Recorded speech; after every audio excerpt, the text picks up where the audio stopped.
Welcome dear. Movie की शुरुआत पर हम एक शिकारी को देखते हैं जो एक जंगल में अवैध तरीके से जानवरों को शिकार कर रहा होता है। तभी उसके हाथ में एक जानवर लग भी जाता है जिससे वो काफ़ी खुश होता है। तभी उसके एक साथी आके बोलता है कि मालिक, इसके तो बहुत ही अच्छे पैसे मिल सकते हैं। और ये सब सुन करके शिकारी काफ़ी खुश होता है। तभी उसके पैर में एक चिपचिपी चीज लगती है, लेकिन उस पर वो ज़्यादा ध्यान नहीं देता। उस जानवर को उठा करके वहाँ से लेके चला जाता है। तभी रेडियो और हर जगह एक न्यूज़ वायरल हो रहा था कि एक लैब से एक जानवर भाग चुका है जिसके अंदर रूप बदलने की काबिलियत है और दिन ब दिन वो बड़ा भी होता चला जाएगा, जो इंसानों को भी खा सकता है।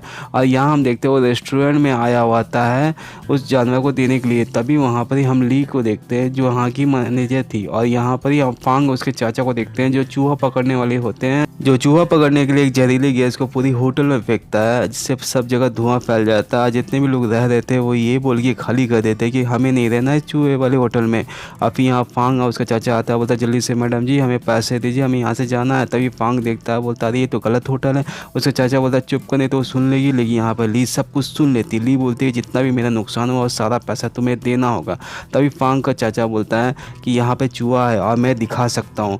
और यहाँ पर वो चूहा दिखाता है, यही सच लगती है। और यहाँ पर ही हम और वो जानवर अब रेस्टोरेंट आ चुका था। और यहाँ पर हम उस रेस्टोरेंट के मालिक को देखते हैं जो उस जानवर को देखने ही वाला होता है। तब तक वो शिकारी आके बोलता है मुझे पहले पैसे चाहिए क्योंकि ये माल बहुत ही कीमती है। यहाँ पर ही वो रेस्टोरेंट का मालिक बोलता है कि ठीक है मैं तुम्हें पैसे देता हूँ, और उसे पैसे दे देता है। जैसे ही कपड़ा हटाता है देखता है अरे ये जानवर पहले से बड़ा कैसे हो गया, या इतना खुखार क्यों देखता है। लेकिन रेस्टोरेंट का मालिक देख करके उसे बोलता है कि मैं तुम्हें इसके मुंह मांगे पैसे देता हूँ, आप ज़्यादा मत सोचो और तुम यहाँ से जाओ। लेकिन शिकारी को उस जानवर के ऊपर शक होता है। और यहाँ फांग को उसके चाचा को देखते हैं जो वहाँ से भागने के लिए जगह ढूंढते हैं। तब तक वहाँ पर ली आ जाती है, बोलती चूहा मिला। नहीं चूहा तो नहीं मिला, मेरे एक आदमी ऊपर चढ़ के खोज रहा होता है। और यहाँ पे फिर हम एक आदमी को देखते हैं जो उसी जानवर को लेने के लिए आता है, और उस जानवर के पिंजड़े की वो देखता है तो वो जानवर नहीं था। इसका मतलब वो भाग चुका था, उसका गेट भी खुला हुआ था पिंजड़े का। फिर हम देखते हैं कि उसी आदमी के ऊपर वो जानवर हमला कर देता है और उसे जान से मार करके अपने पिंजड़े के अंदर घसीट के ले जाता है, उसे खा जाता है। यहाँ फांग सब कुछ ऊपर से देख रहा होता है और उसी रूम के ऊपर गिर जाता है जिस रूम में वो जानवर था। यहाँ पर ही उस रेस्टोरेंट का मालिक आकर के उससे कुछ पूछ पाता है। इससे पहले सीन कट हो जाता है। अगले सीन में फांग के चाचा को देखते हैं जिससे ली फांग के बारे में पूछती है, लेकिन उसे कुछ पता ही नहीं था। यहाँ पे हम रेस्टोरेंट में देखते हैं जहाँ पर ही बहुत ही अच्छी पार्टी हो रही थी, बहुत बड़ी पार्टी हो रही थी।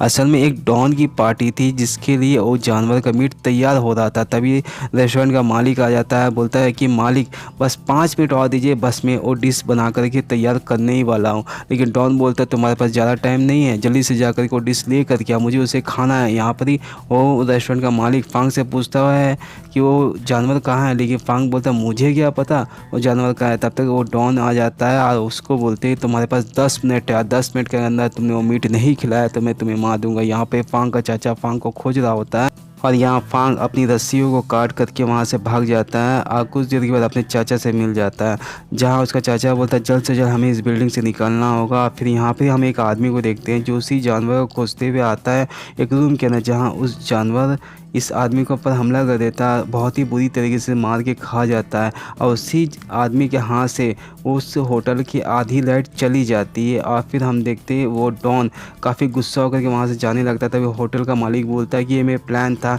इसलिए लाइट यहाँ का चला गया है और अब ज़्यादा ना सोचे, जल्द से जल्द केक काटे। जैसे ही वो केक काटने ही वाला होता था कि वो जानवर उस डॉन को पकड़ के उठा लेता है, उसे जान से मार करके फेंक देता है। फिर हम देखते हैं वो धीरे धीरे करके सारे लोगों के ऊपर हमला कर देता है और यहाँ पे दिखता भी नहीं है कि वो जानवर कौन है।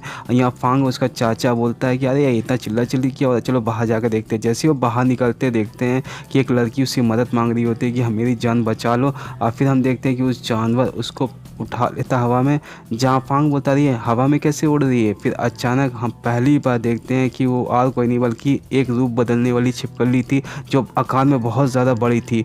और फिर वो उस लड़की को जान से मार देती है। और यहाँ फांग और उसका चाचा वो बड़ी छिपकली देख करके वहाँ से भागते हैं और वो बड़ी छिपकली सारी इंसानों को हमला कर रही है, सबको मार के खाना स्टार्ट कर देती है। और हम यहाँ ली को देखते हैं जो फांग के बारे में सोचती है, उसके अंकल के बारे में सोचती है कि कैसे उन्होंने इसे बेवकूफ़ बना बना के यहाँ से भाग गए हैं। और यहाँ पे फांग के चिल्लाने की आवाज़ आती है। जब वो बाहर जाके देखती है तो फांग उसके अंकल उससे मिल जाते हैं और उनसे वो पैसे मांगती है। लेकिन यहाँ पे फांग बोलता है तुम्हें पैसे की पड़ी है, यहाँ बहुत बड़ी छिपकली है जो इंसानों को मार के खा रही है। लेकिन यहाँ पे ली बोलती मुझे वो सब नहीं सुनना, मुझे पैसे चाहिए। कुछ देर के बाद वहाँ पर ही उस रेस्टोरेंट का मालिक आ जाता है और फिर फांग बोलता है कि इनसे पूछ लो। फांग और यहाँ रेस्टोरेंट का मालिक कुछ बता पाता उससे पहले ली की नज़र उस छिपकली की ओर चल जाती है और उसे देख करके वो वहीं बेहोश हो जाती है। यहाँ फांग उसे ले करके भागता है और यहाँ उसके अंकल और वो रेस्टोरेंट का मालिक भी भागते हैं और उनके पीछे छिपकली भी आ जाती है उन्हें खोजते हुए।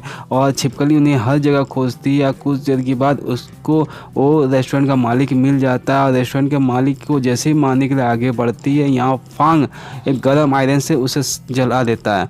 और फिर यहाँ पर छिपकली जब भी वो उसकी तरफ बढ़ती है वो गर्म आयरन से उससे भगाने की कोशिश करते हैं। बार बार आयरन का यूज़ होने के कारण वो आयरन ख़राब हो जाता है और यहाँ पे फांग ली को लेकर वहाँ से भाग जाती है। और यहाँ पे उसके अंकल भी भागते हैं और उसके पीछे वो छिपकली पड़ जाती है और यहाँ पे वो भाग कर और सभी लोग लिफ्ट की ओर भागते हैं। और सबसे पहले होटल का मैनेजर घुसता है, उसके फांग ली और उसके अंकल भी घुस जाते हैं और सब कोई लिफ्ट से नीचे की ओर भागते हैं। और ना जाने कैसे कोई बटन टिप देता है जिससे लिफ्ट वापस ऊपर की ओर आने लगता है। मतलब वो छिपकली के पास आकर के रुकता है और छिपकली उसे देख करके जैसे ही फांग वाली को मारने के लिए आगे बढ़ते हैं तब तक वहाँ पर शिकारी आ जाता है जो उस छिपकली के ऊपर गोली चला देता है जिससे वो छिपकली मर जाता है। और फिर हम देखते हैं यहाँ पर फांग और उसके अंकल उस शिकारी को बोलते हैं कि तुम्हारे कारण इतने लोगों की मौत हुई है और मैं जा रहा हूँ पुलिस में सब कुछ बताने के लिए। और वो सब लोग बात कर ही रहे होते हैं तब तक वो छिपकली गायब हो जाता है और सभी को हैरान हो जाते हैं कि छिपकली कहाँ गया, मतलब वो छिपकली जिंदा है। और फिर यहाँ पर ही शिकारी उन दोनों को पकड़ लेते हैं, फांग और उसके अंकल को और ली को एक रूम में बांध करके बैठा देते हैं और उस मॉन्स्टर छिपकली का इंतजार करते हैं। यहाँ पर ही ली फांग से पूछती है कि हमें यहाँ क्यों रखा गया है। तब वो बोलता है कि हमें उस छिपकली का खाना बनने के लिए रखा गया है। और कुछ देर के बाद वहाँ पर वो छिपकली धीरे धीरे आ जाती है और फिर इसके ऊपर जैसे ही हमला करने वाली होती है इन्होंने उठ के खड़े हो जाते हैं और एक तरफ गिर जाते हैं। और फिर जैसे दूसरी साइड से हमला करने वाली होती है तब तक उस रेस्टोरेंट का मालिक आ जाता है और उसकी बॉडी में पेंट डाल देता है। और फिर वहाँ पे शिकारी भी आकर के उसके ऊपर गोली चलाना स्टार्ट कर देता है लेकिन एक भी गोली उसके ऊपर लगती नहीं है। यहाँ शिकारी को देख करके छिप जाती है और शिकारी फिर उसके ऊपर गोली चलाता है और वो गोली जा कर के उस छिपकली को लगती है। और जैसे वो छिपकली को देखने के लिए जाता है वहाँ वो छिपकली नहीं होती बल्कि उसकी पूँछ होती है। और फिर वो छिपकली इस शिकारी को अब हमला कर देती है। और फिर यहाँ पे ली और उसकी सभी साथियों को देखते हैं जो भागते हुए छत के ऊपर आ जाते हैं और फिर उनके सामने एक बड़ी सी सीढ़ी होती है और इन्हें उसी के ऊपर चढ़ जाते हैं। लेकिन तब तक वो मॉन्स्टर छिपकली भी आ जाती है जो इनके पीछे पीछे वो सीढ़ी के ऊपर चढ़ना स्टार्ट कर देती है। और इन्हें क्या करते हैं, वो सीढ़ी को बार बार हिलाते हैं जिससे वो होता ये है कि वो छिपकली बार बार नीचे गिर जाती है। लेकिन ऐसा बार बार करने के बाद वो सीढ़ी इतनी ढीली हो जाती है कि वो बिल्डिंग से ही नीचे गिर जाते हैं। और फिर यहाँ पर ही फांग सभी कोई को बचा लेता है और इसके बाद वो सभी लोग बिल्डिंग से नीचे उतर जाते हैं और बात कर ही रहे होते हैं। तभी होटल का मैनेजर फांग के अंकल के पैर में गोली मार देता है और बोलता है कि अगर तुम लोगों को मैं ऐसे ज़िंदा छोड़ दूंगा तो इससे मेरा नुकसान होगा, प्लीज़ मुझे पकड़ लेगी। और कुछ देर बाद वहाँ पर ही किसी जानवर के चिल्लाने की आवाज़ आती है और फिर वही जानवर उसके पैर को पकड़ के अंदर टाल लेता है। और यहाँ पे फांग और उसके अंकल और सभी कोई वहाँ से भागते हैं। यहाँ पे वो जानवर अब पहले से काफ़ी बड़ा हो चुका होता है और इनके पीछे पड़ जाता है। यहाँ फांग के अंकल के पैर में गोली लगी थी जिसके कारण वो चल नहीं पाए थे। तब फांग उनके लिए व्हील चेयर लेने के लिए जाता है। तब तक फांग के अंकल अंदर से दरवाज़ा बंद कर देते और फांग को बोलते हैं कि तुम यहाँ से चले जाओ, अगर तुम यहाँ पे मेरे साथ रहोगे तो तुम भी मारे जाओगे। और फांग ना चाहते हुए भी अपने अंकल को वहाँ पे छोड़ के चला जाता है और वहाँ पर ही वो मॉन्स्टर धीरे धीरे उनकी तरफ बढ़ना स्टार्ट हो जाता है और पहले से वो काफ़ी ज़्यादा बड़ा हो चुका था। यहाँ फांग ली को बोलता है कि वो लिक्विड नाइट्रोजन की शीशी उसकी तरफ फेंको क्योंकि किसी भी छिपकली को ठंड पसंद नहीं होती है। और फिर वो उस लिक्विड नाइट्रोजन की शीशी उसके ऊपर फेंकती है जिससे वो मॉन्स्टर धीरे धीरे जमना स्टार्ट हो जाता है। कुछ देर के बाद वो मॉन्स्टर ली को पकड़ के अपनी तरफ खींचता है। यहाँ फांग भी जल्दी से खड़ा हो जाता है और उसके हाथ में लिक्विड नाइट्रोजन की शीशी थी जो उस मॉन्स्टर के मुंह के अंदर में डाल देता है। और मॉन्स्टर जैसे ही अपनी मुंह को बंद करता है वो लिक्विड नाइट्रोजन की शीशी ब्लास्ट हो जाती है जिससे उसका पूरा बॉडी फ्रीज हो जाता है और मारा जाता है। यहाँ हम फांग के अंकल को देखते हैं जो अलमारी के अंदर छिपे हुए होते हैं, असल में वो जिंदा होते हैं। और फांग उसे देख करके काफ़ी खुश होता है और ये तीनों बच जाते हैं। और इसी तरह इस मूवी का एंड होता है। जाता है। आई होप ये वीडियो आपको अच्छा लगा। प्लीज़ चैनल को सब्सक्राइब करें, वीडियो को ज़रूर लाइक करें। मिलते हैं अगले वीडियो पर। Thank you for watching.